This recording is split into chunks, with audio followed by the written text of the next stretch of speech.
Ok. Ya. ¿No?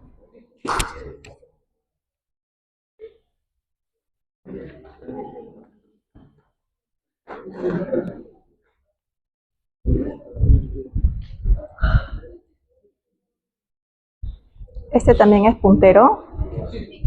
¿Cuál? Espera, un momentito. Cristi, ¿me prestas yo? ¿No has traído idea?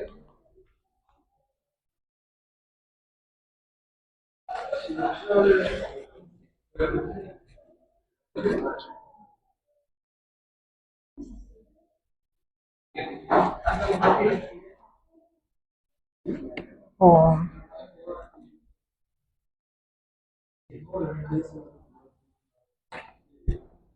Ya, bueno, voy a tener que usar igual el puntero, ¿ya?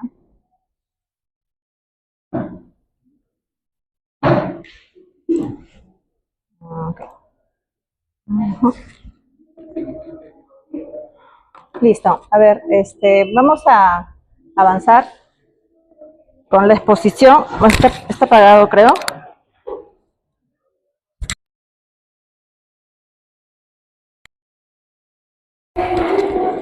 Oh, ¿me escuchan? Sí me escuchan, ¿no? Ya. ¿Qué tal? Soy la doctora Brigitte Ángeles, trabajo acá. Y vamos a hablarles sobre hipertensión pulmonar y embolia pulmonar. Para entrar en esto ya debe saber ustedes la fisiología de la circulación mayor, de la circulación menor, para que puedan entender un poquito, pero igual vamos a hacer un pequeño repaso, ¿ya? Estos son los 7 ítems que tengo que indicar. Y lo primero es la definición.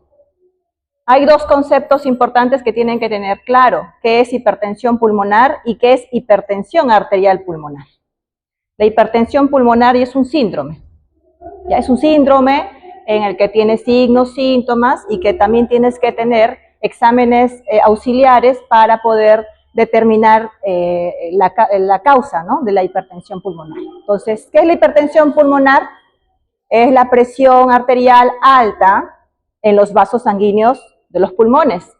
¿Saben cuánto es la presión arterial en las arterias pulmonares? Aproximadamente. ¿Cuánto? Al igual que la presión arterial sistólica, la presión arterial tiene sistólica y diastólica, ¿no es cierto? Y en nuestro caso es un promedio de 120-80 en las arterias periféricas. En la pulmonar tenemos una presión arterial media que tiene que ser menor a 20. Por lo tanto, las presiones van a ser muchísimo menores que una presión media que normalmente podemos tener en las arterias periféricas, que pueden ser un promedio de 70, 80, una presión arterial media, ¿no? Y que puede ser causada por diferentes condiciones, desde enfermedades cardíacas, pulmonares, trombos, hay un montón de causas. Para eso hay una clasificación. ¿Y qué es la hipertensión arterial pulmonar? Es el tipo 1, el grupo 1. La hipertensión arterial pulmonar es la determinada hipertensión netamente de las arterias, no tiene que influir otras causas. Es alteraciones netamente en las arterias, incremento en resistencias, el tratamiento del endotelio.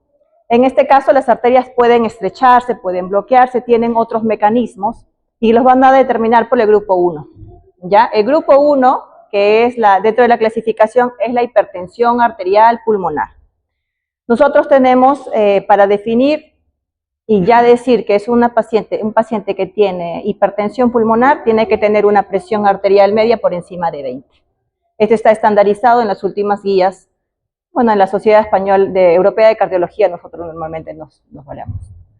Leve de 20 a 30, presión arterial media, moderada de 30 a 34 y severa por encima de 40 milímetros de mercurio. La presión arterial media, ¿saben qué es? 2 veces la diastólica más la sistólica entre 3, ¿no? Sacamos la presión arterial media. Muy bien. Entonces, para saber un poquito, ya se llama en la fisiología, tenemos la aurícula derecha que ingresa sangre desoxigenada, ¿no es cierto? A través de la válvula tricúspide al ventrículo derecho, ¿no es cierto? Muy bien. Acá las presiones en las aurículas tienen que tener en cuenta. Acá la presión auricular es de 0 a 5. La presión ventricular hasta 25 podríamos tenerlo, ideal es 15. Y la arteria pulmonar a través de la válvula pulmonar, ¿no es cierto? Esto, circuito, llega sangre desoxigenada y hacia las arterias pulmonares, ¿no es cierto? Ahí hay intercambio gaseoso y regresa al corazón, a las cavidades izquierdas, por las venas pulmonares, ¿sí? Ese es un circuito normal. Tenemos ahí una adecuada intercambio gaseoso a nivel de las arterias pulmonares y regresan por las venas pulmonares hacia la aurícula izquierda por sangre desoxigenada, y en la aurícula izquierda las presiones son mayores a nivel de las cavidades izquierdas, ¿no?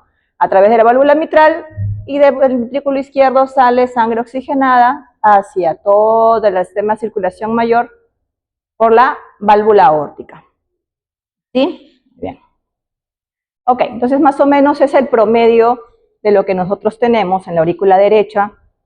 Tenemos un promedio de una presión de 0 a 5, eso es lo normal. Si yo tengo una aurícula dilatada o incremento de sobrecargas en el lado derecho, estas presiones van a ser más incrementadas, ¿ya? Aproximadamente menos de 20 debería ser el promedio de las presiones arteriales del ventrículo derecho. Y es el mismo. Si yo tengo una presión ventrículo derecho en 25, ¿cuánto tendría mi presión de la arteria pulmonar? 25, ¿no? Porque necesito igualar la misma presión para que se pueda aperturar la válvula pulmonar. Igualito, si mi ventrículo izquierdo tiene 120 de presión, ¿cuánto debería tener mi aorta? 120, ¿no es cierto? Okay. Entonces, dentro de la fisiopatología que nosotros de la etiopatiogenia, de la hipertensión pulmonar, tenemos 3 factores. Uno, el aumento de la resistencia vascular pulmonar. En este caso, por ejemplo, ¿qué hace que me incremente estas arterias? Esta es mi arteria pulmonar. ¿Qué hace de que estas presiones, estas resistencias sean mayores? No puede hacerse la dilatación, por ejemplo. Vasculopatías, trombosis, un BD disfuncional. ¿Qué me aumenta el flujo también? La otra forma de que me genere hipertensión pulmonar es que haya demasiado volumen a nivel de esas arterias. Por ejemplo, un shunt, una fístula, ahorita les voy a mostrar algunos casos, y también el aumento de presión venosa. El aumento de la presión venosa, ya a nivel de las venas pulmonares, en este caso, a donde llegan a cavidades izquierdas. ¿Qué me generaría incremento de presión venosa? Problemas del lado izquierdo del corazón, ¿no es cierto? Por ejemplo, ¿qué me genera aumento de resistencias vasculares pulmonares? Acá tenemos estrechamientos, trombos, generalmente los del grupo 1, VIH, cardiopatías congénitas, algunos shunts. Todo eso me condiciona, por ejemplo, adelgazamiento, cambios estructurales del endotelio, y todo esto hace de que aumente las resistencias vasculares pulmonares. Y lo único que tienen que entender acá es que todo, la fisiopatología va en retro, va hacia atrás. Si yo tengo resistencias a nivel de las arterias pulmonares, la sangre no va a avanzar como debería avanzar. Por lo tanto, ¿qué voy a tener? Insuficiencia pulmonar, un ventrículo derecho grande, insuficiencia tricuspidia y sobrecarga de las venas cava, ¿no es cierto? Tanto superior como inferior. Y si yo tengo una sobrecarga de la vena cava superior, ¿qué tenemos? Infiltración yugular. Y de vena cava inferior, ascitis, edema, todo lo de falla derecha. Entonces, traten de acordarse que siempre todo es en retro, en retro. Y los síntomas también. Si yo tengo insuficiencia pulmonar, voy a escuchar un soplo de insuficiencia pulmonar. Si tengo insuficiencia tricuspidia, voy a tener un soplo de insuficiencia tricuspidia. Y si encuentro un ventrículo grande, en las placas también voy a encontrar una aurícula derecha grande, ¿no? El aumento de flujo pulmonar. Yo normalmente tengo pues la salida de la sangre desoxigenada del ventrículo derecho, un flujo adecuado. Pero ¿qué pasaría si tengo un CIB? ¿este flujo va a ser menor o mayor? La sangre que está en el ventrículo derecho. Mayor, porque el Chan va a venir del ventrículo izquierdo, que tiene mayor fuerza, va a pasarse al lado derecho y va a tener que ir esa sangre hacia la arteria pulmonar. Entonces tenemos un incremento de flujo. Otro incremento de flujo, el PCA, la persistencia de conducto arterioso. Igualmente, la sangre, ustedes saben que el Chan va a ir de donde hay mayores flujos a menores flujos, ¿no? ¿Cuál es el mayor flujo, mayor presión? La aorta. Entonces, de la arteria aorta se va a ir a la arteria pulmonar y me va a incrementar el flujo. Otro, el CIA, también, ¿no es cierto? De la aurícula izquierda, que yo tengo unas presiones más, van a irse hacia el lado derecho, y eso también me va a generar aumento de flujo. Esos aumentos de flujo me van a generar hipoxia crónica y un gasto cardíaco elevado. Y otro es la presión venosa pulmonar, esa es la que yo les estaba comentando. ¿Qué me genera que me incrementen las presiones venosas pulmonares? ¿A dónde llegan las venas pulmonares? A la aurícula izquierda. Entonces, ¿qué debería pasar acá para que me incrementen las presiones a nivel venoso? Debería tener una sobrecarga, ¿no?, del ventrículo izquierdo. ¿En qué pacientes tenemos esos? En insuficiencias cardíacas con febris deprimidas, cardiopatías dilatadas y en una valvulopatía mitral también, ¿no? Si yo tengo ahí una estenosis pulmonar, una estenosis mitral que no me abre, la sangre se va a quedar ¿dónde? En la aurícula y se va a ir en retro. ¿En retro hacia dónde se va? Hacia las venas pulmonares. Todo lo que ustedes tienen que ver, que todo va hacia adelante, digamos, cuando hay alteraciones, todo se regresa. De esa forma sí la van a poder entender. Tenemos vasculopatías pulmonares por diferentes mecanismos de proliferación, remodelado, y también la insuficiencia cardíaca, ¿no? Un ventrículo izquierdo disfuncional puede generar también cambios en el ventrículo derecho. Ahora, hay otra definición que ustedes quiero que sepan, que es qué significa ser precapilar, una hipertensión precapilar, y qué significa una hipertensión pulmonar postcapilar. ¿Saben más o menos? La precapilar es netamente de las arterias pulmonares, netamente. Cualquier cosa que me genere alteraciones en las arterias pulmonares. Generalmente están los de grupo 1.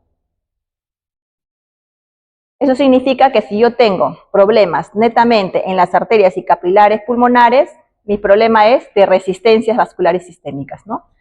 ¿Y cuánto es lo normal de mis resistencias vasculares sistémicas? Es de 2 unidades Wood. Más de 2 unidades Wood es una hipertensión precapilar. Así está medido, y eso se mide por cateterismo, que les voy a mostrar más adelante. Y el postcapilar es la presión de capilar pulmonar o la de enclavamiento, que es la que me va a dar generalmente las venas pulmonares al ventrículo izquierdo. Eso me da más o menos el ventrículo izquierdo. Entonces, si yo tengo un precapilar, entonces netamente tengo una hipertensión pulmonar del grupo 1 o una hipertensión arterial pulmonar.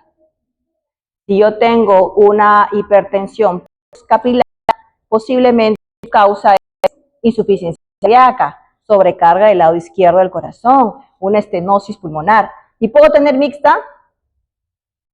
También puedo tener mixta. ¿Un precapilar puede pasar un postcapilar? Sí. ¿Un postcapilar puede pasar un precapilar?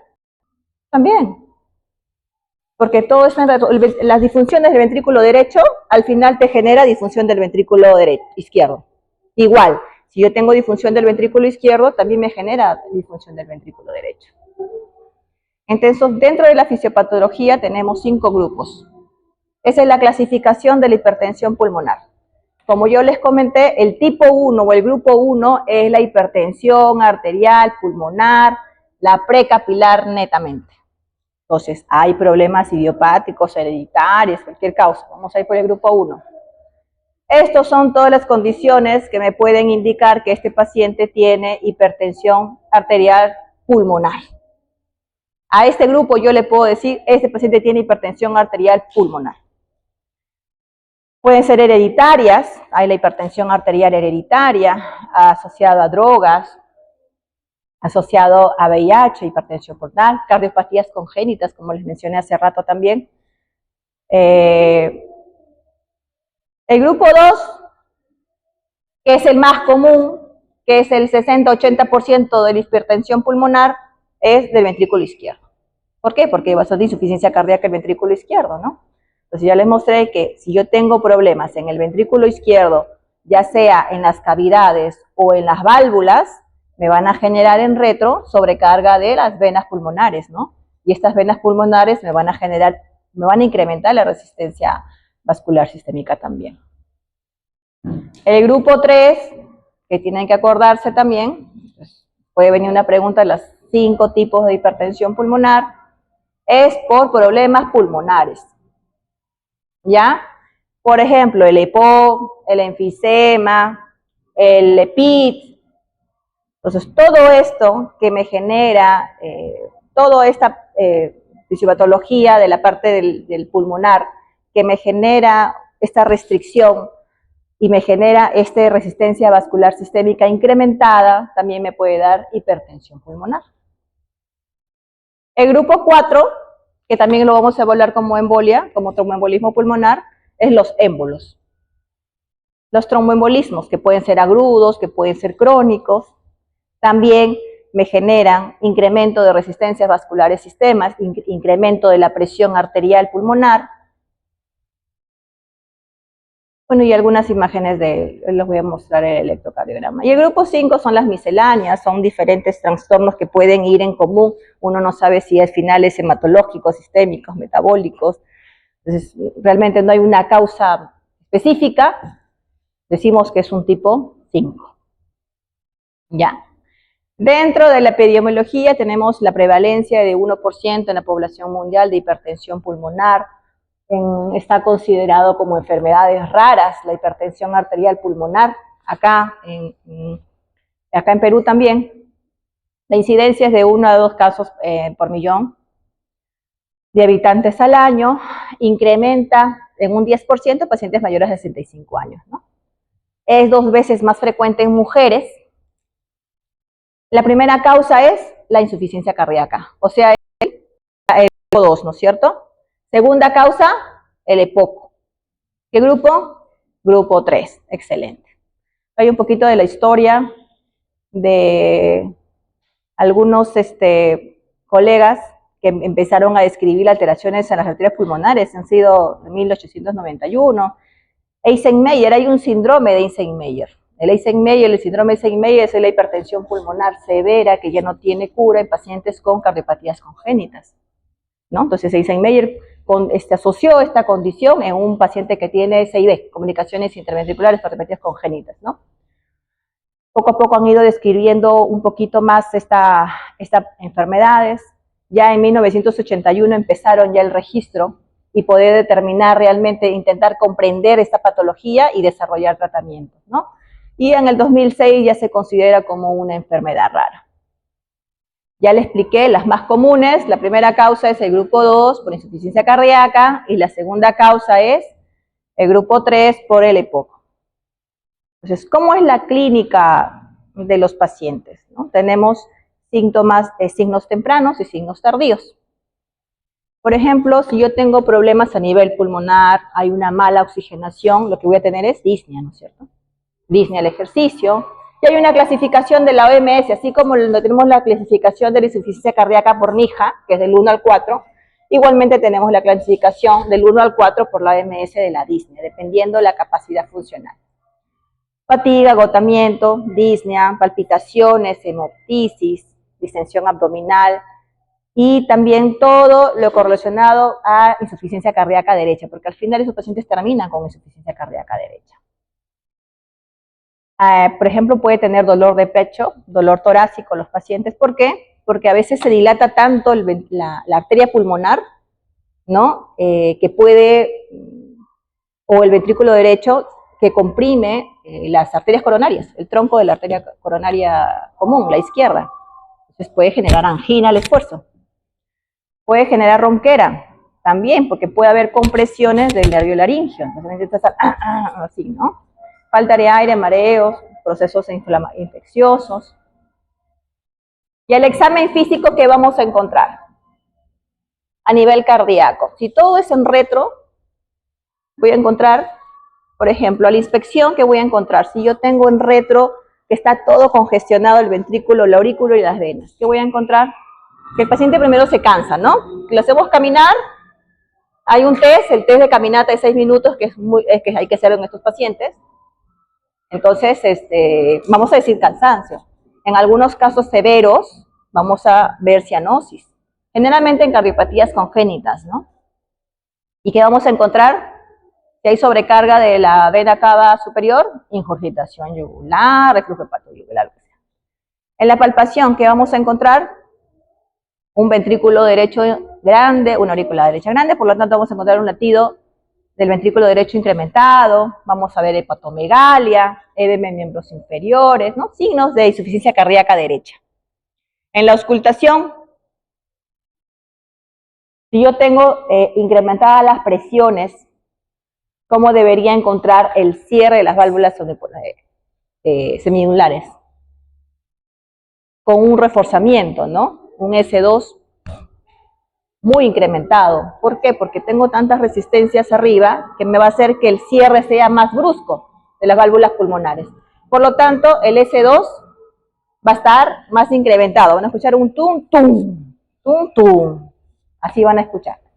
¿Qué más? Si yo tengo problemas al nivel, ustedes saben que en retro, si yo tengo resistencias arriba, la sangre va a regresarse un poco. ¿Qué se llama? Cuando se regresa la sangre, insuficiencia. ¿Cómo es el soplo de insuficiencia aórtica? ¿En diástole o en sístole? Aórtica y pulmonar, que son las semilunares, se cierran en diástole, ¿no es cierto? Se cierran para que se llene el ventrículo, ¿no es cierto? Ok, entonces vamos a escuchar un soplo diastólico en foco pulmonar, ¿no? Posiblemente puede encontrar aquí. El soplo de Graham-Stell, característico de la insuficiencia pulmonar, y en casos severos puede generar hipotensión, pulso paradójico, ascitis, ¿no? Eso es lo que yo normalmente debería encontrar. Todo de insuficiencia cardíaca de ventrículo derecho. Para el diagnóstico, nosotros lo primero que tenemos que hacer, ya vemos la anamnesis en el paciente. Dentro de la anamnesis tenemos que buscar todos los antecedentes para intentar colocar en qué grupo está. Si es el grupo 1, grupo 2. Si me dice, doctora, yo tengo EPIT, entonces ya me voy avanzando que puede ser el grupo 3. Si yo, doctora, yo tengo trombosis venosa profunda y he tenido trombosis también pulmonar en varias veces, entonces ya me voy buscando a qué grupo es, porque cada grupo tiene sus exámenes propios. Entonces, ¿qué examen es el que me da la probabilidad? Nosotros, el examen, ustedes saben que el examen, el gold estándar es el cateterismo cardíaco derecho, ¿no? Es el que me va a decir cuánto tiene la presión, ¿no? El Swan-Ganz, que es el que va hasta la arteria pulmonar, ahí me va a medir exactamente cuánto mide la presión. Pero ¿cuál es el examen que me da la probabilidad? El primer examen que yo debería pedir es la ecografía cardíaca. Si yo tengo sospecha de que el paciente tiene disnea, pero está bien controlada su EPIT, ¿no? Está bien anticoagulado, ya no tiene trombos activos en la pulmonar, pero sigue con disnea, sigue con las manifestaciones, yo tengo que ver si es que el paciente tiene hipertensión pulmonar. Entonces le hago la ecocardio. La ecocardio nos va a dar parámetros para definir si es un paciente con probabilidad baja, probabilidad intermedia y probabilidad alta. Y dependiendo de esa probabilidad, yo puedo pedirle o no el cateterismo cardíaco.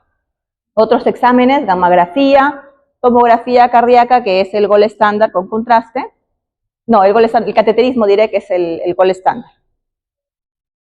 Muy bien, entonces, si yo tengo que la hipertensión pulmonar me va a generar crecimiento de todo lo que se regresa, que es en cavidades derechas, en el electrocardiograma que voy a encontrar todo crecimiento del lado derecho, signos de Crecimiento aurícula derecha. La P pulmonar, ¿no es cierto? Una P grande, mira, ve, más de 2.5 milivoltios. ¿Acá cuánto tiene?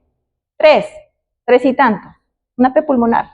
Una aurícula derecha dilatada. ¿Qué más voy a encontrar? Ventrículo derecho dilatado, grande. ¿Hipertrofia ventrículo derecho? Sí. ¿Qué signos de hipertrofia ventrículo derecho conocen? Eje desviado hacia la derecha y bloqueo de rama derecha.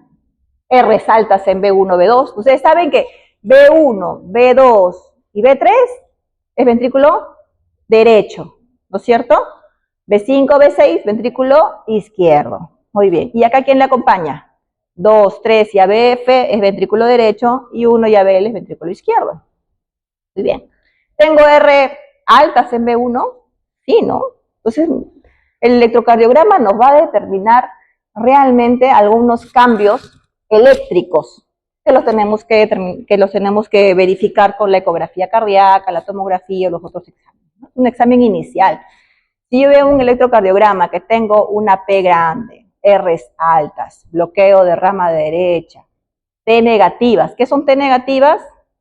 Sobrecargas sistólicas, ¿no es cierto? Si yo tengo las sobrecargas sistólicas en B1, B2, B3, ¿qué ventrículo es?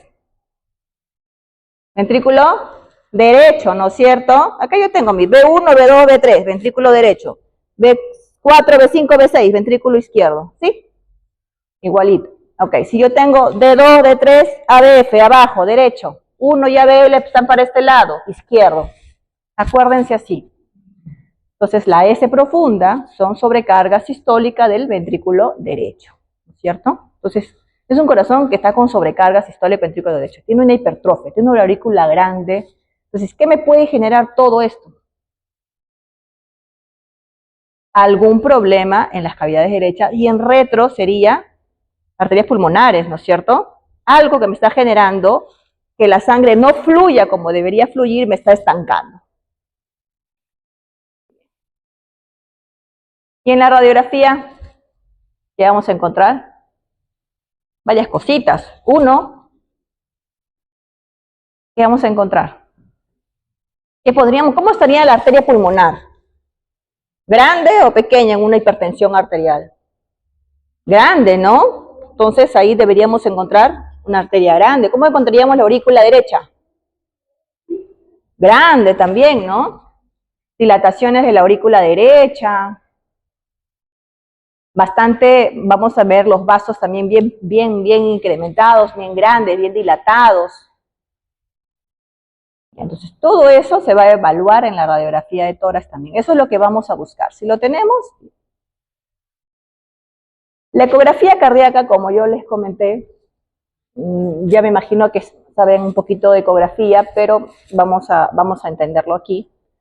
Si yo tengo crecimiento de cavidades derechas, ya hay insuficiencia pulmonar, insuficiencia tricuspidia, ¿no? Ustedes saben que se regresa todo. Insuficiencia tricuspidia significa que del ventrículo derecho se regresa a la aurícula derecha. Entonces, el primer parámetro que nosotros evaluamos para ver probabilidad es la velocidad regurgitación tricuspidia.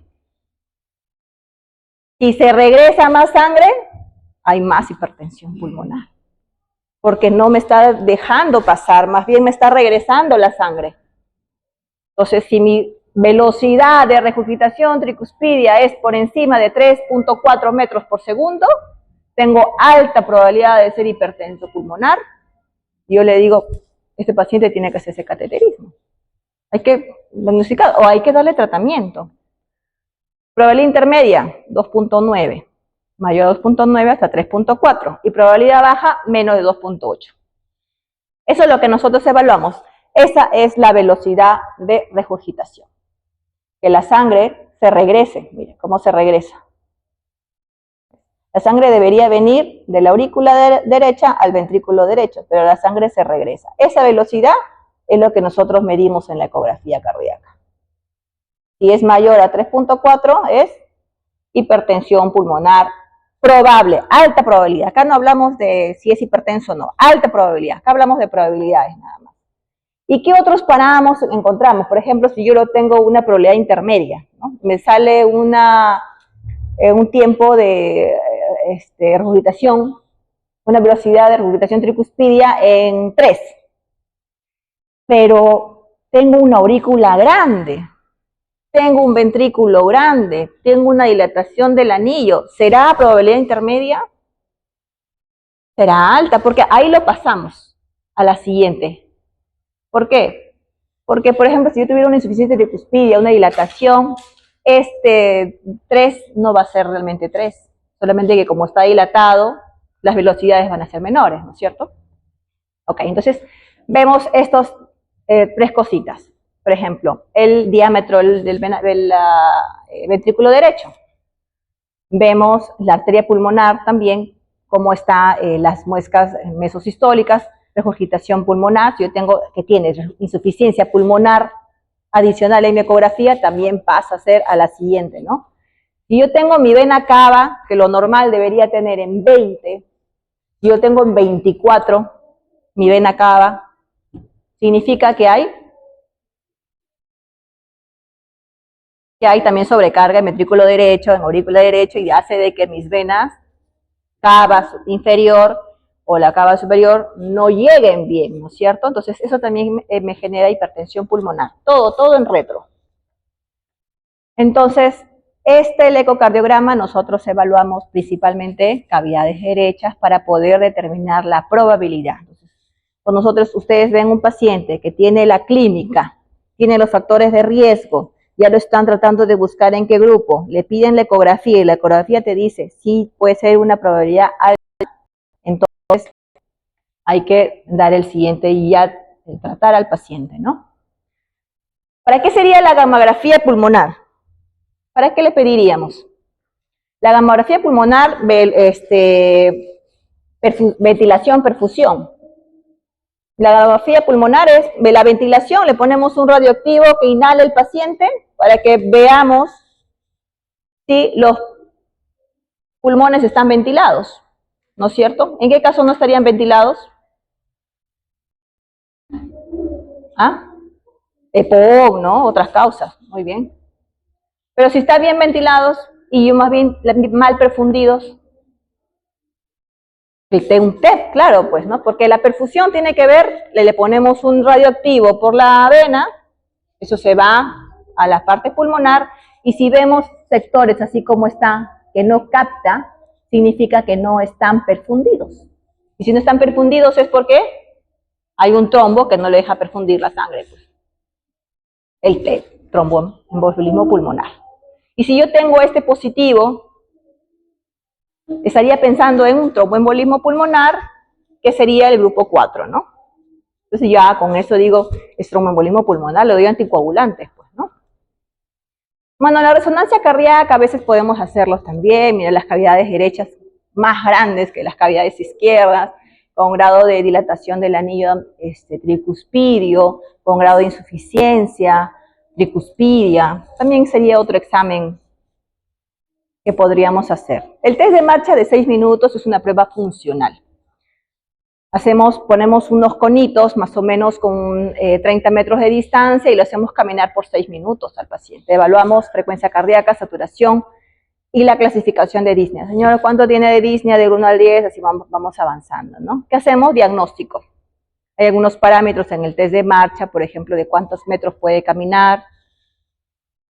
El seguimiento de enfermedades respiratorias, cardiovasculares y respuesta al tratamiento. Entonces, si yo a un paciente con hipertensión pulmonar veo que tiene un test de marcha menor a 200 y le doy tratamiento y ya me va a 300 a 400 metros en 6 minutos, significa que está yendo bien el paciente. Es que se puede hacer. Y el estándar es el cateterismo cardíaco.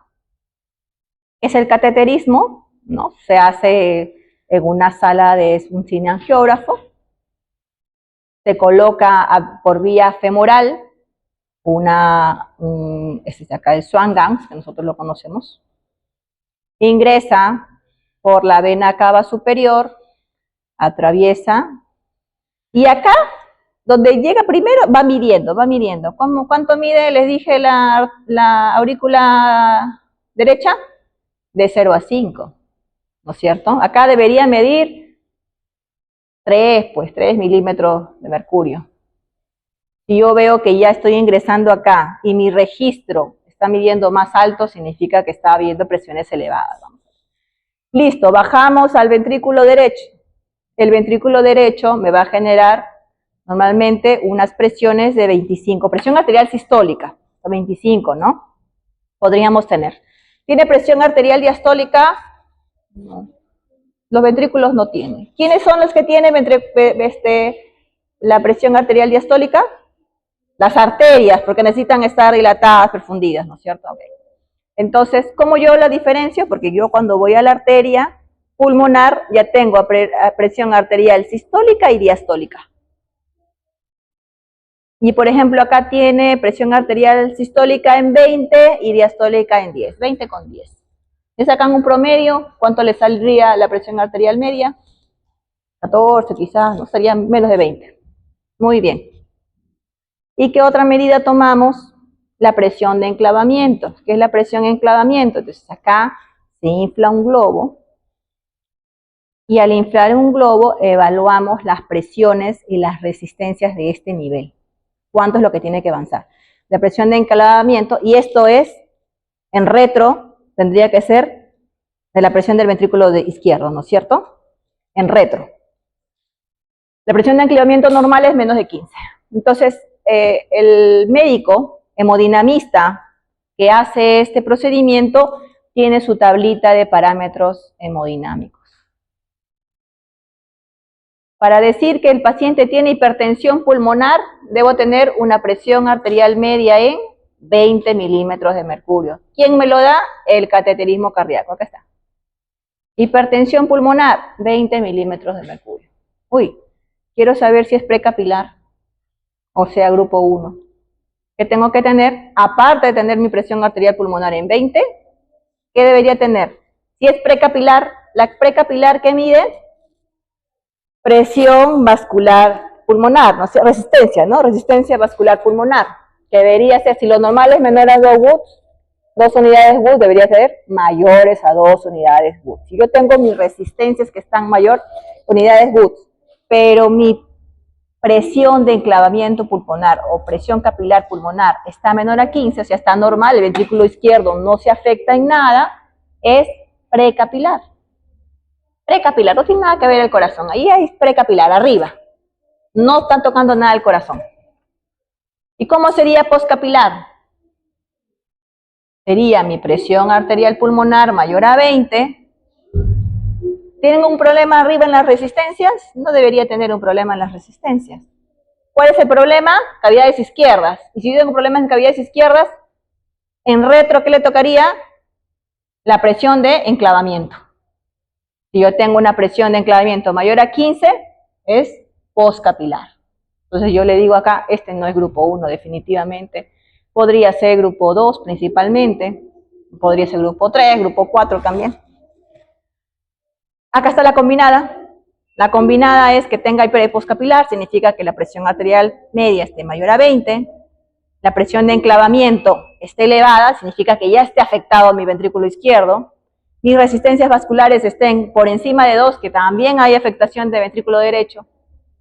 Y esta es la pre y poscapilar, ¿no? Que puede usted tener el grupo 2 también, pueden hacerlo. Entonces, hay otro término que ustedes van a evaluar, que es el test de vasorreactividad. Ya es el test de vasorreactividad, se le hace al grupo 1, o sea, al precapilar. ¿Para qué? ¿Qué me indica si es positivo, ¿no? Que disminuya, que yo les ponga una sustancia, ahorita se llama adenosina, todavía no se pone mucho la adenosina, entonces les busco otro. Se pone una sustancia que me genere vasodilatación de las arterias pulmonares. Si esta vasodilatación de las arterias pulmonares me disminuye en 10 milímetros de mercurio la hipertensión arterial pulmonar, o me llega a ser menos de 40 milímetros de mercurio, significa que yo tengo un test de vasorreactividad positiva, y eso que me indica que yo puedo usar calcio antagonistas, que me va muy bien, que yo si le doy diltiazem, alodipino, estos pacientes me van a generar vasodilatación, y esa vasodilatación me va a generar que el paciente mejore.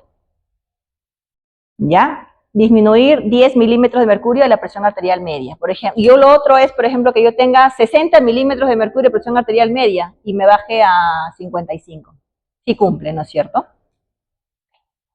¿Para qué es el test de vasorreactividad? Les expliqué. Para poder determinar que el paciente tiene grupo 1 y poder usar calcio antagonistas, ¿no es cierto? Ahora, en todos les hacemos el cateterismo izquierdo. En todos, si me sale una insuficiencia cardíaca izquierda, ¿ya? Y me sale un test, una probabilidad alta en la hipertensión pulmonar, ¿le harían cateterismo izquierdo? ¿Para qué? Para decir que sí. ¿Y cuál le van a dar tratamiento, no es cierto? ¿En quiénes sí tendríamos que así sí darle? El grupo 1 y el grupo 5. ¿Por qué? Porque el grupo 3, el grupo 2 y el grupo 4 yo lo puedo diagnosticar con mis exámenes. Por ejemplo, yo tengo, por ejemplo, el grupo 2, ¿no? Y en el grupo 2 yo tengo mi ecografía, que aparte que dice que tiene signos de hipertensión o alta probabilidad de hipertensión pulmonar, una FEBI en 30, una insuficiencia mitral, una estenosis mitral, entonces trato eso. Y posiblemente el paciente mejore también. Si tiene una estenosis mitral, le cambio la válvula. ¿No es cierto? Si es de grupo 3, ¿qué le pido? Algunos estudios pulmonares, ¿no? Espirometría, lo mando al neumólogo, digo al neumólogo, hazle todos sus exámenes para determinar si el paciente tiene PI, tiene POC, algo que me esté causando que en mi ecografía me salga alta probabilidad de hipertensión pulmonar. Y trátalo. Lo tratas, vuelves a hacerle la ecografía y vas a ver que esa probabilidad alta puede mejorar. Puede ser intermedia o puede ser baja. Y en el grupo 4, si están sospechando que el paciente tiene trombosis venosa profunda, ¿qué examen le piden? Tomografía con contraste o la gammagrafía, ventilación, perfusión, para determinar si es TEP crónico, TEP agudo, crónico generalmente, ¿no? Entonces yo lo voy tratando. ¿Qué le doy? Anticoagulantes. O ver qué es lo que le ha causado al paciente que genere todos estos problemas. Entonces el 2, como ya le expliqué, el 3 y el 4, otros tipos de pruebas. Y si ya no me queda, me descartan, no tengo, mi tomografía me salió normal, mi ecografía está normal, a nivel de ventrículo izquierdo, pero me sale alta probabilidad de hipertensión, entonces yo me voy al grupo 1 y grupo 2. A estos pacientes les hago el cateterismo izquierdo.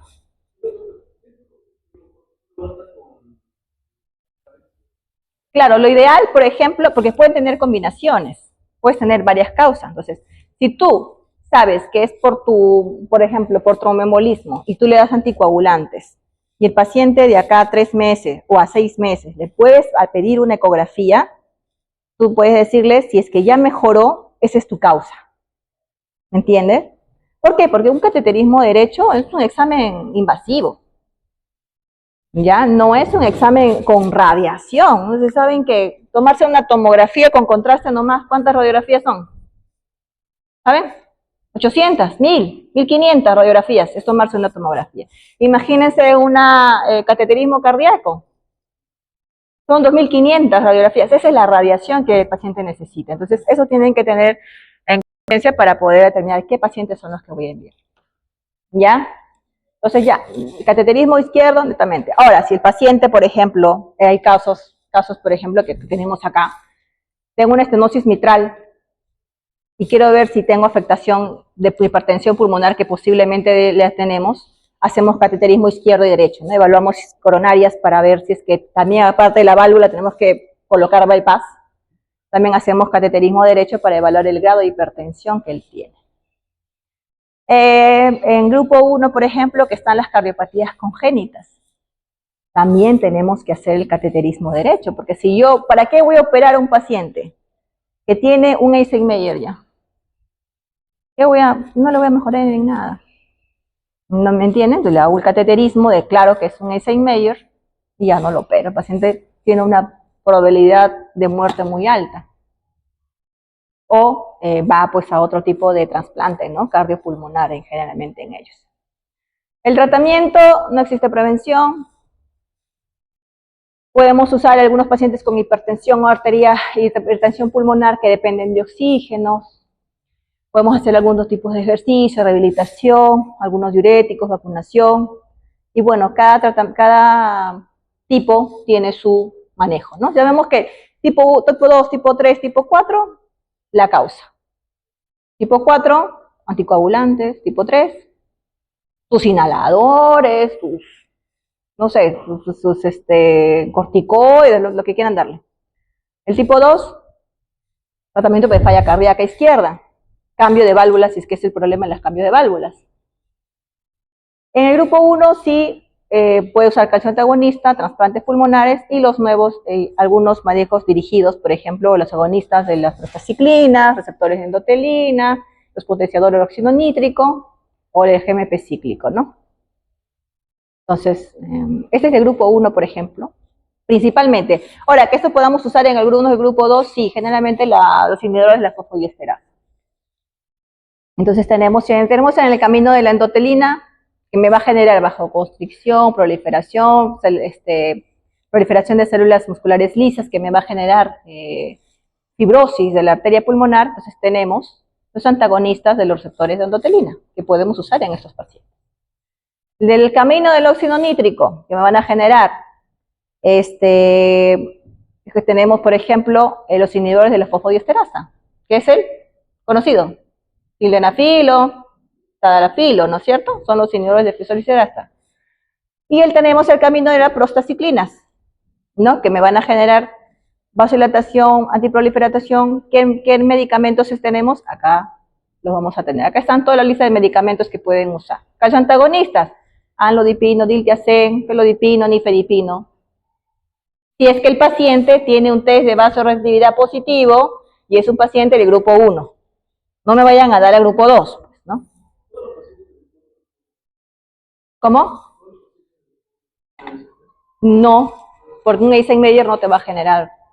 Si tiene una test de positividad, significa que tú le puedes dar un calcio antagonista antes de empezar con todos los demás. Tú empiezas con eso. Si te sale un test negativo, tú ya no vas a empezar pues con un calcio antagonista, ya empiezas con los demás, ¿no? Inhibidores de endotelina, óxido nítrico. Acá está.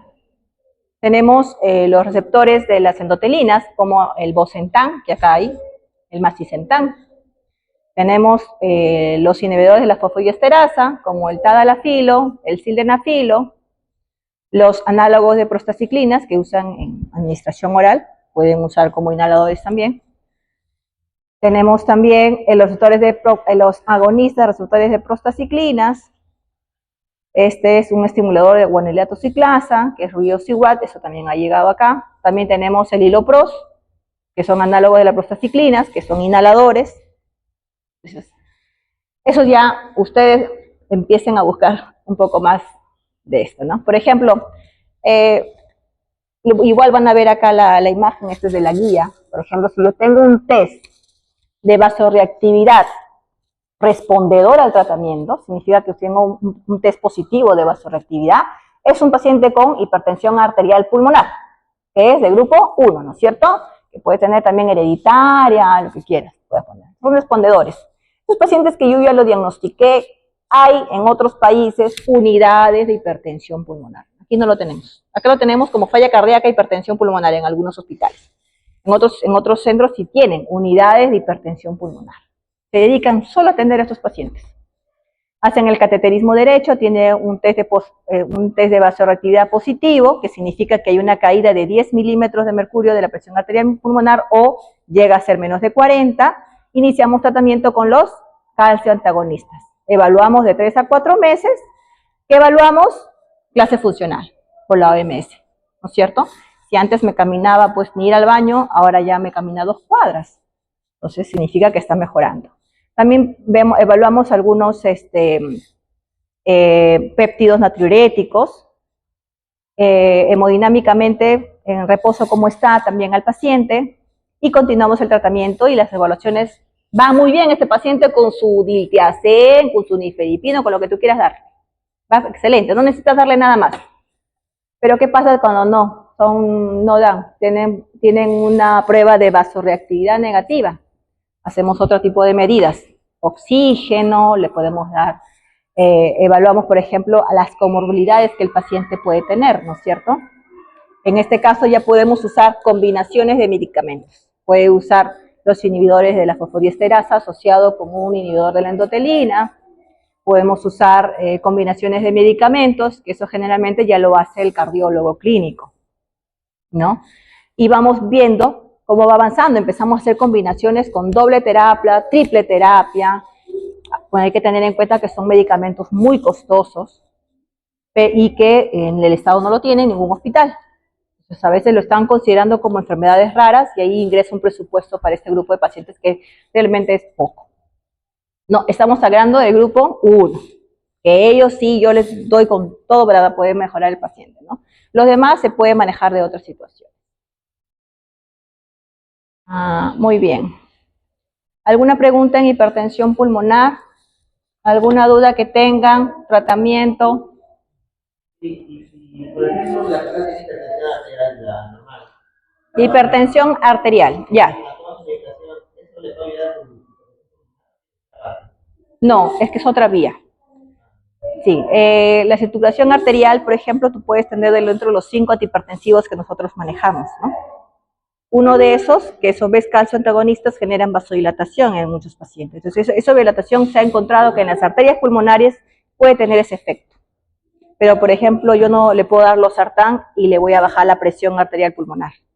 No le puedo dar beta bloqueador y le voy a generar la hipertensión pulmonar, ¿no? O sea, netamente son otros medicamentos porque es otra vía la que tiene, ¿no? Entonces, por ejemplo, la tensión arterial no hay una causa general, no puedo encontrar, no lo puedo clasificar solamente en secundaria y primaria, la hipertensión arterial, ¿no es cierto? Si es primaria, idiopática, pues no le puedo decir al paciente usted es hipertenso porque, no sé, genéticamente su mamá es hipertenso, su papá es hipertenso, y genéticamente generó que haga fibrosis, que haga aterosclerosis, que no me genere esos cambios de distensión, o que a nivel renal no haya esos mecanismos reguladores de hipertensión pulmonar. Entonces, no se puede determinar. La hipertensión secundaria sí, ¿no? Porque sabemos la causa, si hay agenesias renales o estenosis renal, por ejemplo, es una de las causas, ¿no? A problemas metabólicos. Entonces, trato eso y mejoro la presión arterial.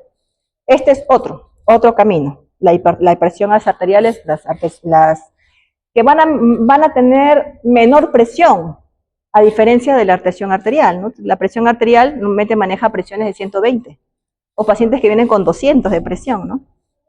La presión arterial pulmonar no va a soportar esas presiones tan elevadas, ¿ya? Y no les puedo dar tanto potencia tampoco de medicamentos.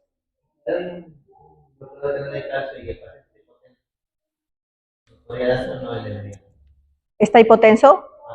Claro, porque los bloqueadores de canales de calcio son hipotensores arteriales, generales, de hipertensiones arteriales. Si tú tienes hipotensión, por ejemplo, en estos pacientitos, solo se quitan los hipotensores en pacientes que necesite, si son sintomáticos. Si ese paciente tiene 80-50 y no es sintomático, o sea, puede vivir tranquilo, puede caminar bien, no le quites.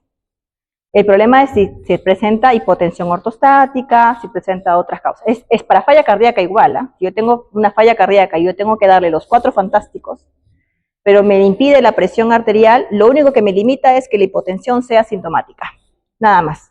Pero si el paciente puede andar con 8,5 por ahí sin ningún problema, yo le dejo la misma medicación y no le suspendo. ¿Ya? ¿Otra pregunta más? Si entendieron lo que es la hipertensión pulmonar, la embolia es casi lo mismo, es el tipo 3. O sea, voy a enfatizarme un poquito en el tipo 3, nada más, porque ya entendieron un poquito que es el problema de cavidades derechas, ¿no? ¿Saben la diferencia en un embolismo pulmonar y tromboembolismo pulmonar?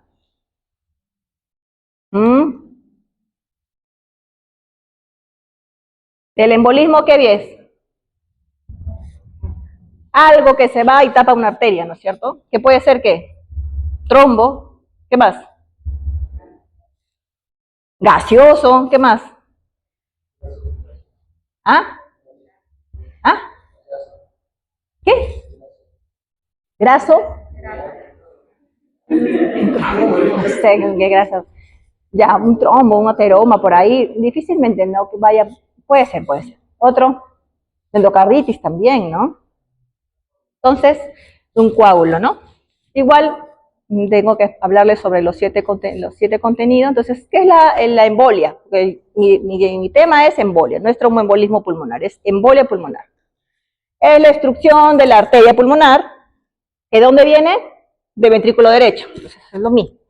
Obstrucción de la arteria pulmonar o una de sus ramas, de cualquiera de las ramas, de trombo, grasa, como dice por ahí, aire, un tumor, cualquier cosa que se origine en otra parte del cuerpo.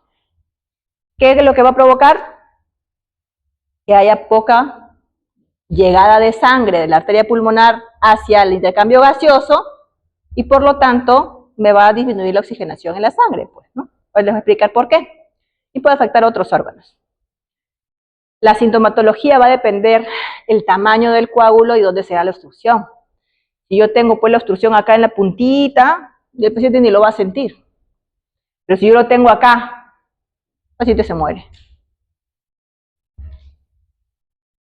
Por ejemplo, como le digo, hay varias causas, una embolia gaseosa, ¿no? Hay pacientes, pues, definitivamente las burbujas puede generar émbolos en cualquier lugar, ¿no? Unos lugares es pulmonar. Generalmente cuando se colocan, pues, medicamentos por alivia venosa, ¿no? Otra causa, endocarditis. ¿Pero dónde tendría que estar la endocarditis para que me llegue a la arteria pulmonar? ¿En qué válvula? Pulmonar, claro, si está pulmonar se va para allá y esta embolia se mete por ahí. O la tricúspide también, ¿no es cierto? Va bien, pues.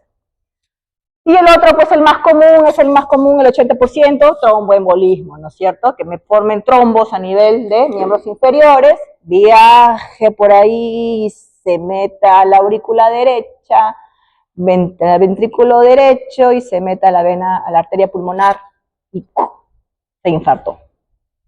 Y es un pseudoinfarto, ¿eh? Porque no es un infarto como tal, lo voy a explicar por qué.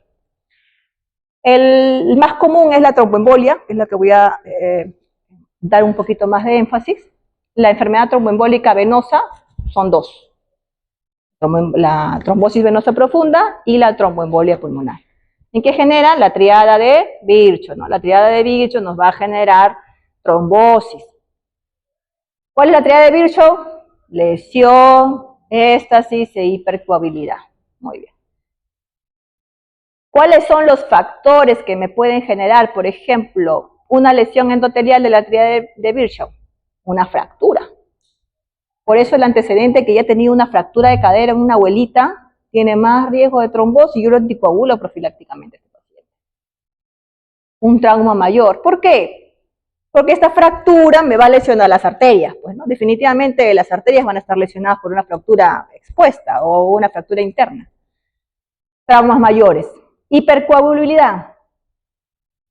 Pacientes que hayan tenido fibrilación auricular, un infarto, un tromboembolismo venoso previo. Si yo tengo un paciente que ha tenido tromboembolismo y está usando, por ahí le dieron anticoagulante y no lo tomó porque muy caro, no lo recibió, por varias situaciones, tiene una probabilidad muy fuerte de ser hipercoagulable.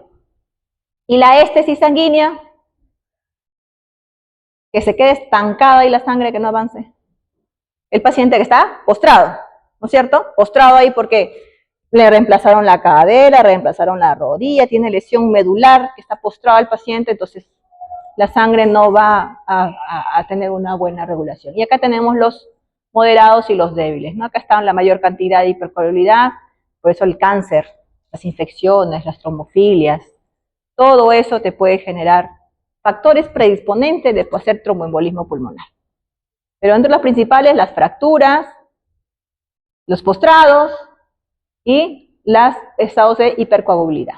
Muy bien, hasta el embarazo puede ser trombosis. Tenemos factores genéticos, todo esto para tromboembolismo.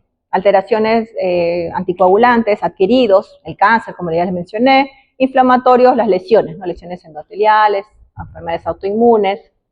Tenemos factores de alto riesgo, intermedio y bajo. Insisto en lo mismo, por favor, alto riesgo.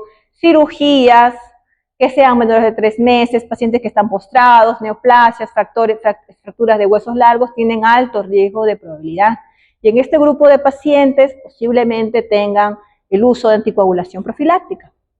Entonces nosotros ahí nos mandan la interconsulta y nosotros evaluamos, decimos su enoxaparina dosis profiláctica, ¿no? Que es cada 24 horas. Dentro de la fisiopatología de lo que genera una embolia, cualquier causa que me genere embolia. ¿Por qué lo llamamos infarto pulmonar? ¿Sería un infarto real? ¿Qué irriga los pulmones? ¿Quién realmente irriga los pulmones? ¿Las arterias pulmonares? No, pues no, los bronquios, ¿no? Las arterias bronquiales son las que irrigan, que es otra vía para irrigar propiamente. Ellos, ahí tendría que taparse y generar el infarto pulmonar. ¿Y por qué me dice que genera un infarto pulmonar? A ver, un pseudoinfarto, ¿no? Entonces sabemos que lo normal es que yo tenga mi arteria pulmonar con sangre desoxigenada que viene del ventrículo derecho y me haga el intercambio gaseoso, lo normal, y me lleve la sangre oxigenada por las venas pulmonares hacia las cavidades izquierdas, ¿sí? ¿Y qué es lo que me irriga el pulmón realmente? Las arterias bronquiales, capilares bronquiales. Entonces yo tengo acá un circuito que aparte que hace su función el pulmoncito, también el pulmoncito necesita su oxígeno, ya sabemos. Necesita su oxígeno a través de las arterias pulmonares. Pero normalmente tenemos ahí unas comunicaciones, unas anastomosis, unas colaterales, que siempre están cerradas, normalmente están cerradas. ¿Qué pasa cuando se cierra? Cuando hay un trombo. Se activa. Y al activarse, a ver, ¿con qué presión viene esta arteria pulmonar normal? Presión arterial media menos de 20, ¿no?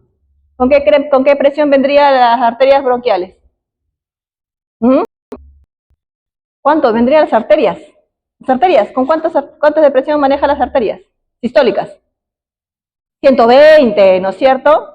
¿Qué pasaría si yo le meto, cuando ya abren, 120 a una venita, a una arteria pulmonar que maneja presiones de 20, ¿qué va a pasar? Se rompe como un globo, ¿qué más? Se extravasa. Y si se extravasa acá y yo toso, ¿qué va a salir? Sangre, hemoptisis, va a haber extravasación, ¿no es cierto? Entonces, al final, toda esta extravasación me va a generar un proceso inflamatorio. Y esa inflamación se va hasta adicionar a nivel de la pleura. ¿Y qué me va a generar? Inflamación en la pleura, porque la pleura sí duele, ¿no es cierto? El pulmón no duele. Entonces, el dolor pleurítico también. Y si encima no hay una buena cambio o intercambio gaseoso, ¿qué va a haber? Hipoxemia, ¿no es cierto? Y me va a dar disnea. Entonces son los 3 síntomas más comunes que encontramos en un tromboembolismo. Disnea brusca, si es que es algo agudo, hemoptisis y, ¿qué más dijimos? Dolor, tipo dolor pleurítico, ¿no? Entonces, ¿qué pasaría en el intercambio gaseoso? Acá tengo mis arterias pulmonares bien bonitas por acá, se dividen en 2 y acá se me quedó el trombito. El trombo puede, así como en las arterias coronarias, que puede obstruir totalmente o puede obstruir poquito. Entonces el flujo de sangre va a ser menor, ¿no es cierto? ¿Sí? Pero la cantidad de alvéolos me va a dar una buena oxigenación, por lo tanto, acá la poquita sangre que llega va a llegar oxigenada. Pero como la sangre de acá no va a pasar por acá, va a tener que irse por el otro lado. Va a tener mayor cantidad de sangre, ¿no? Incrementa de presiones también, va a tener presiones arteriales elevadas, con la misma cantidad de alvéolos, no va a ser suficiente el oxígeno. Por lo tanto, me va a pasar 80, una hipoxemia, que si lo junto, el paciente va a empezar a tener hipoxemia, lo va a poner saturador y va a encontrar hipoxemia. Entonces, esa es una de las causas por la que hay alteraciones en el intercambio gaseoso, va a tener hipoxemia, disnea, el paciente, ¿no? Y taquipnia también, va a querer respirar más rápido. Y al haber taquipnia, va a haber taquicardia también, que es uno de los síntomas signos, diré, más importantes. Y el otro problema, el tercer problema, es el compromiso cardiovascular. Y acá viene la hipertensión pulmonar y todas las cavidades derechas que yo les comenté, ¿no?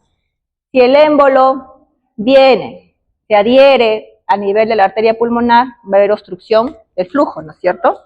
Si va a haber obstrucción del flujo, ¿hacia dónde la sangre se está estancando de las arterias pulmonares? ¿Hacia dónde? Hacia el ventrículo derecho, ¿sí? Entonces, vamos a tener incremento de las resistencias, porque mi arteria va a querer vencer ese trombo que avance y no avanza, y me va a incrementar resistencias. Va a tener liberaciones diferentes que van a generar vasoconstricción, incrementan resistencias, y esas resistencias van a hacer que en retro se me dilate el ventrículo derecho. Esa dilatación del ventrículo derecho hacer que el ventrículo derecho de alguna forma va a intentar vencer ese trombo. Va a tener que hacer mayores presiones.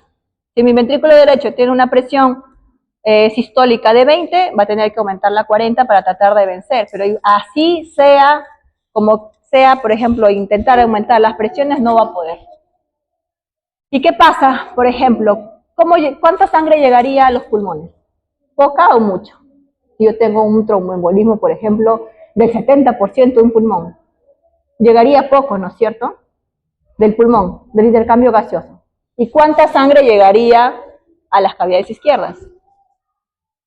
Poco también, porque el pulmón no va a formar sangre, ¿no? Entonces, si sale poca sangre porque hay un trombo que no me está dejando llegar la sangre a los pulmones, el regreso también va a ser poco. Y si yo tengo poco volúmenes en el lado izquierdo del corazón, ¿qué me va a generar? Un gasto cardíaco bajo, ¿sí? Y ese bajo cardíaco bajo con poco volumen, ¿qué me va a generar? Hipotensión, ¿no? Entonces, ahora, el corazón, ¿cómo va a mejorar el gasto cardíaco? Si yo tengo una precarga baja o un volumen sistólico bajo, ¿qué me tendría que hacer? Taquicardia, ¿no es cierto? La frecuencia va a estar en 120 para tratar de vencer ese gasto. Ya cuando se vence ese gasto, tenemos el shock, ¿no es cierto? El shock obstructivo, que es muy común encontrarlo en pacientes con TEP severos, antes de la muerte, pues, ¿no? Entonces, ese es el camino hemodinámico que llega a este paciente. Esto va a depender, normalmente cuando el paciente llega a shock es porque la obstrucción del pulmón es por encima del 75%. ¿Ya? Dentro de la epidemiología, la mortalidad está disminuyendo un poco porque ya conocemos los anticoagulantes, ya hacemos trombólisis, ya hacemos nuevos tipos de terapias, ¿no? Las recurrencias sí es muy alta, es 19%. En el Perú el 56% son mayores de edad, el 60% son mujeres. El cáncer es una prevalencia importante, tiene el 31% de los tromboembolismos pulmonares también. Acá se ve, mire, dónde están en las arterias pulmonares, por ejemplo, el 9% central. El paciente si tiene un tromboembolismo central, posiblemente se muere el paciente, ¿no? Va a tener una hipertensión, un shock obstructivo, el paciente se muere. En principales, 4%. Lobares, 24%. Segmentares, 50%. Y así van avanzando. La clínica. Si ya sabemos más o menos cómo interviene, vamos a saber qué vamos a encontrar, ¿no? Los primeros 3 síntomas, los más comunes. Disnea, por la hipoxemia, por la alteración del intercambio gaseoso. Dolor pleurítico, ¿por qué? Por el proceso inflamatorio que hay, van a empezar a ver todo el proceso inflamatorio, se va a adherir a la pleura y va a tener un dolor pleurítico. La tos con expectoración, con hemoptisis, ¿no es cierto? El paciente va a tener los alvéolos, como se están lesionando, hay extravasación, el paciente va a querer botar de los alvéolos todo lo que hay, y entre esos va a haber hemoptisis. Va a haber ortopnea, signos de falla cardíaca.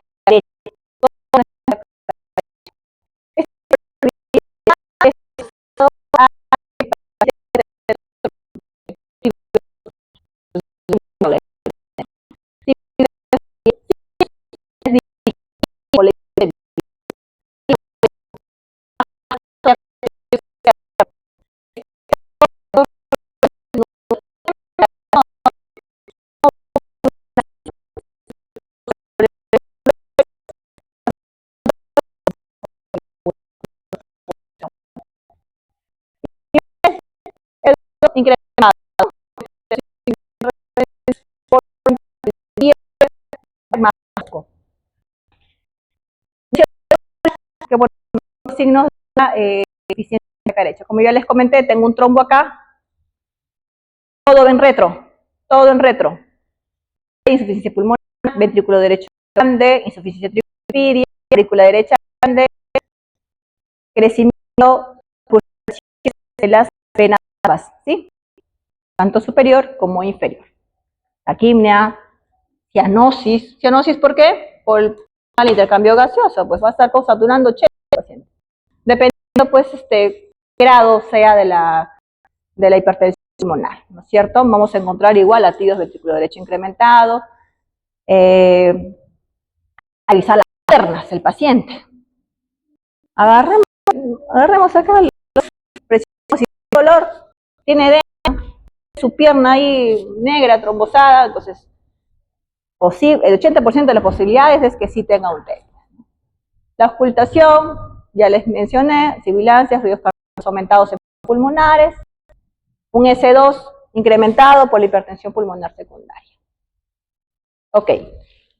Nosotros, el diagnóstico, primero nos vamos a avanzar en sospechas, ya, en sospecha clínica.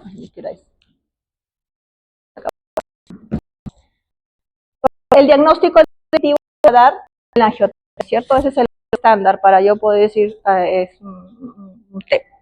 Pero nosotros vamos a ver la sospecha clínica. Hay 3 escalas que podemos manejar, cualquiera puedes manejar. La más común es la escala de Wells. Cada una de ellas han sido redefinidas, han tratado de hacerlas más abreviadas posibles, pero esta es la probabilidad que nos va a dar alta probabilidad, baja probabilidad, intermedia probabilidad.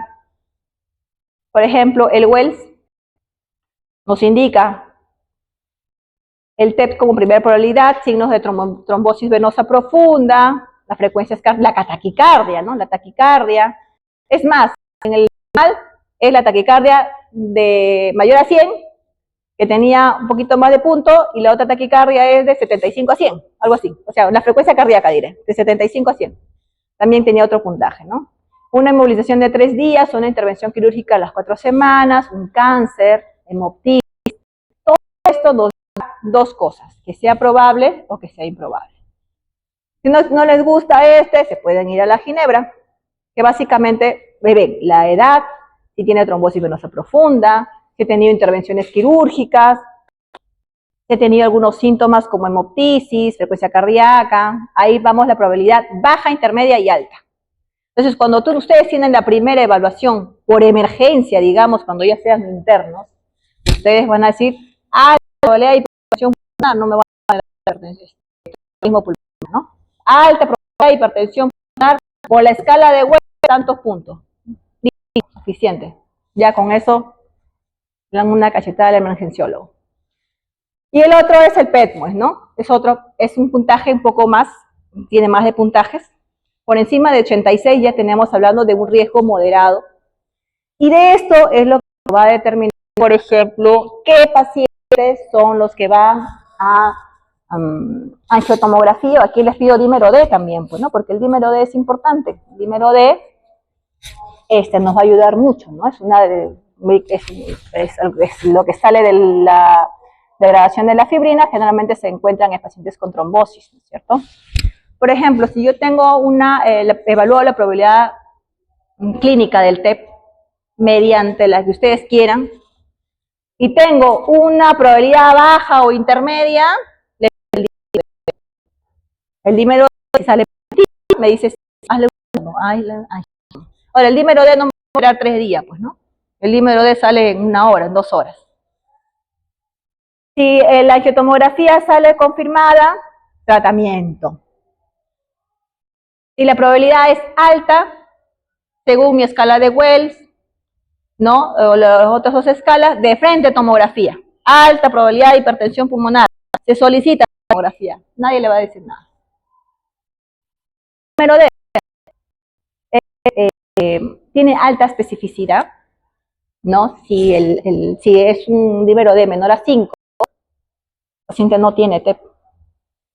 Si es mayor a 5, es una sospecha. Entonces, a mi baja probabilidad, lo paso a ser alta, mi dímero D. Entonces, arteriales que vamos a encontrar normalmente, como va a estar taquipneico, vamos a encontrarlo con alcalosis respiratoria asociada con hipoxemia, ¿no? significa que es hipocondria. Y una duración baja. ¿Qué otro vamos a evaluar? Proporción sencilla.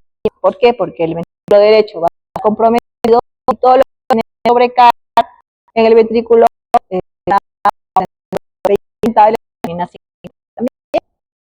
Vamos a ver en electrocardiograma cuál es la hipertensión pulmonar, ¿no? Pero en este caso, por ejemplo, tenemos el patrón SU3T3. ¿Ya? Eso es lo que tenemos. La S1, ¿qué significa?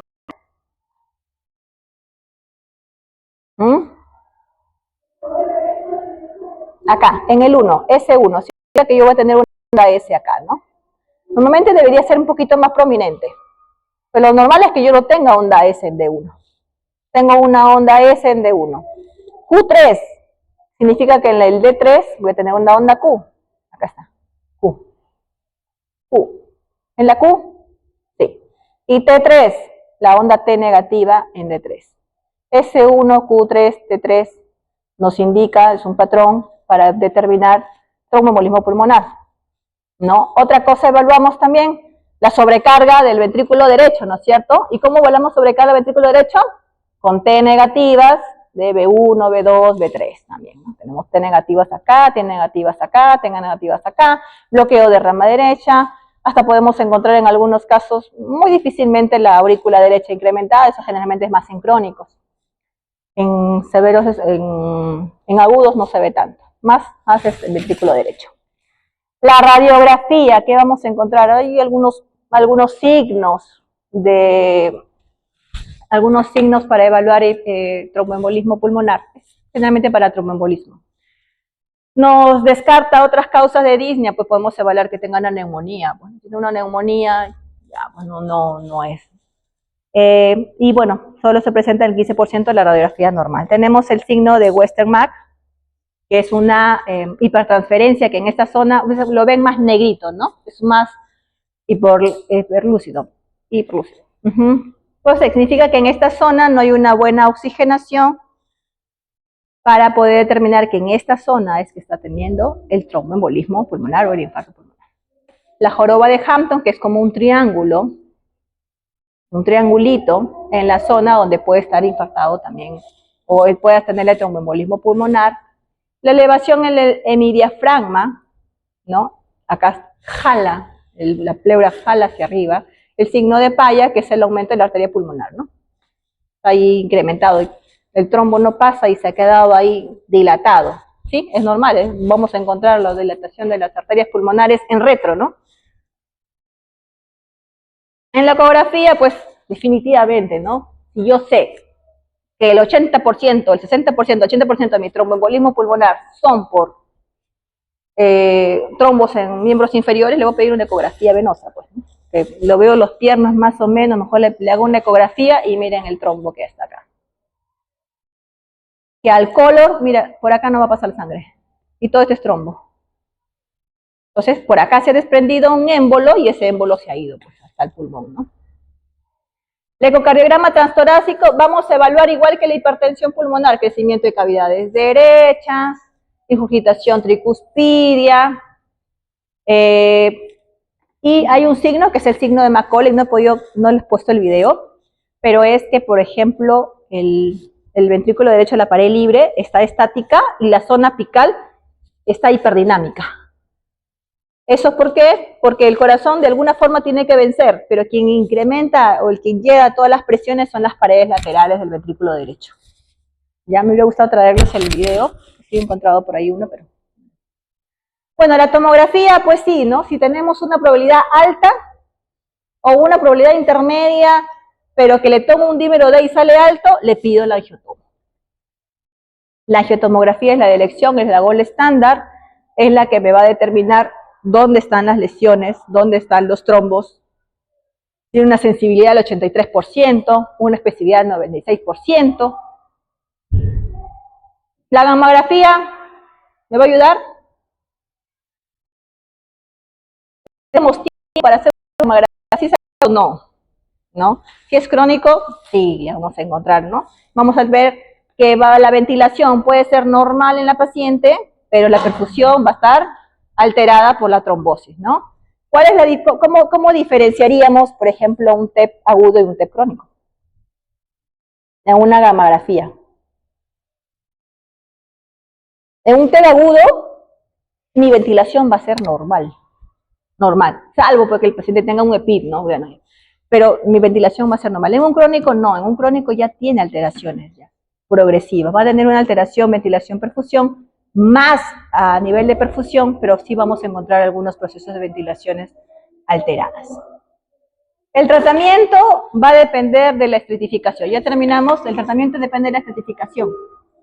¿A todos le trombolizamos? No, pues no a todos le trombolizamos. Y anticoagulamos, y una vez que ya diagnostiquemos y estratificamos al riesgo, ya, yo tengo mi tromboembolismo pulmonar, es de alto riesgo, el paciente se me va a morir. ¿Quiénes se me mueren? Los que están en shock obstructivo. ¿Quiénes son los que están en shock obstructivo? Hipotensos, ¿no? Están con 8,5 de presión, están ahí que le están dando noradrenalina, dobutamina, todo para que mejore. A ese sí los trombolizo. Y los que no, evalúo otros parámetros, por ejemplo, compromiso de BD, evalúo trosponinas, evalúo el PESI, que es la estratificación de riesgo que la hemos visto anteriormente, y un electrocardiograma, ¿no? Si tiene un riesgo intermedio, igual vamos a considerar trombolítico. Si es un riesgo bajo, si es un paciente que sus troponinas están normales, no hay un compromiso de BD, su ProBNP está normal y su PESI está bajo, entonces le digo, ¿sabe qué, señor? Le damos su enoxaparina y se va a su casa en 3 o 5 días con su anticoagulante oral. Listo. Pero si tengo un paciente con alto riesgo ¿a quién me refiero? Ahora vamos a mencionar. En alto riesgo, ahí sí le vamos a usar los trombolíticos, ¿ya? Entonces, en estos pacientes usamos soporte respiratorio, ¿no? Si tiene una hipoxemia, pues le doy oxígeno, ¿no? En algunos pacientes necesitan ventilación mecánica, sí, quizás. Soporte hemodinámico, como vamos a tener bajo gasto, vamos a darle líquidos también a los pacientes y uso de inotrópicos y vasopresores. La anticoagulación se reserva a los pacientes con bajo riesgo, ¿sí? Podemos usar cualquier heparina, puede ser sin fraccionar o de bajo peso molecular, la enoxaparina, dosis de 1 miligramo por kilo cada 12 horas, podemos darle y lo alternamos después con warfarinas o los nuevos anticoagulantes para que se vaya a casa. ¿Cuál es la diferencia en la anticoagulación? Es que yo, por ejemplo, si yo veo que mi paciente no tiene trastornos de hipercoagulabilidad, pero la causa del tromboembolismo fue por una fractura, entonces el tratamiento puede ser por 3 meses, hasta 6 meses, le vuelvo a hacer una tomografía, si veo que ya no está el trombo ahí, suspendemos. Pero si es un paciente que tiene cáncer, si es un paciente que tiene alteraciones de la coagulación, entonces la anticoagulación va a ser de por vida, ¿sí? Las trombólisis, ¿en quiénes se reservan? En los pacientes con alto riesgo de mortalidad. Hipotensos, hipoxemia severa, que están en ventilación mecánica, tenemos defectos de perfusión, una carga embólica grande, ¿no? Que esté, pues, en la principal, ¿no? Ahí tengo que trombolizar al paciente.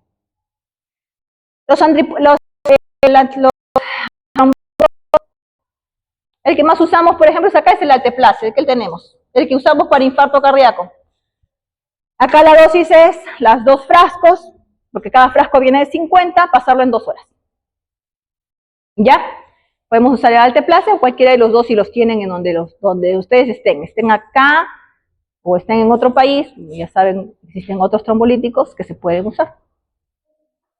Otro tratamiento que también se puede hacer de forma aguda, la embolectomía, es con un catéter. Así como hacen el Swan's-Ganz, igualito, entra un catéter, se va ahí, agarra el trombo. Otro mecanismo, acá una en el hospital difícil, lo único que podemos llegar es a la trombólisis. Y un paciente que no puede usar anticoagulación, en un paciente que tiene recurrentes tromboembolismos, usamos los filtros. Colocan unos filtros en venas cavas inferiores y aquí se van adhiriendo, miren, los trombos. Y los filtros se van cambiando. ¿Ya? Si son por endocarditis, manejas la endocarditis, pues, ¿no? con antibióticos, más, y cirugía si es que hay alguna valvulopatía.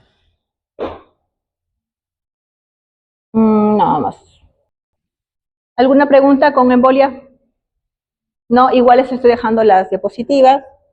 Cualquier consulta, sí. ¿Cómo?